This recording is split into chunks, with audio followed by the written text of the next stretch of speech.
Welcome to the first Middle Mastery session for SWOOP for SharePoint, where we will be taking a closer look at personas. Personas in SWOOP Analytics are categorizations of user behavior, which help to understand how individuals are engaging with content on platforms like SharePoint. They provide insights on how individuals interact with content and can be used to adjust communication and collaboration strategies. We have recently introduced our SharePoint intranet personas, which are categorized based on the way users interact with the content on your SharePoint intranet. The 5 personas include: number 1, glancers. These are users who briefly look at your content but don't spend much time on it. They might just skim the headlines or look at the pictures without reading the full content. Number 2, scanners. These are users who quickly go through the content, picking up the main points, but not necessarily reading everything in detail.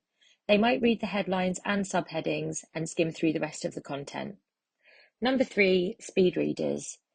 These are users who read through the content quickly, but cover all of it. They are likely to understand the main points and some details. Number 4, readers. These are users who spend more time reading the content in detail. They are likely to understand all the details and nuances of the content. And number 5, campers. These are users who spend a lot of time on a page, possibly reading the content multiple times or studying it in detail.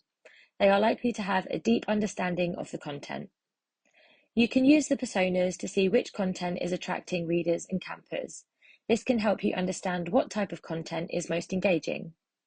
If certain pages are only attracting glancers or scanners, consider revising the content to make it more engaging or easier to read. Depending on the type of content, you should expect to see a different mix of SWOOP personas. So, now we know how to see the split of personas at each level in SWOOP, let's go ahead and use the compare function. If you click on the 3 dots on any SWOOP report, you will be given the option to compare 2 reports on the same screen at a glance, making it easier to spot and understand trends. You can select a specific date range, dashboard, and segment for report 1, and then choose what you'd like to compare it with in report 2. You can then choose to download the results into an Excel document or as images in a PowerPoint presentation. And there we have it. Join us on our next Middle Mastery session, where we will be looking at intranet health.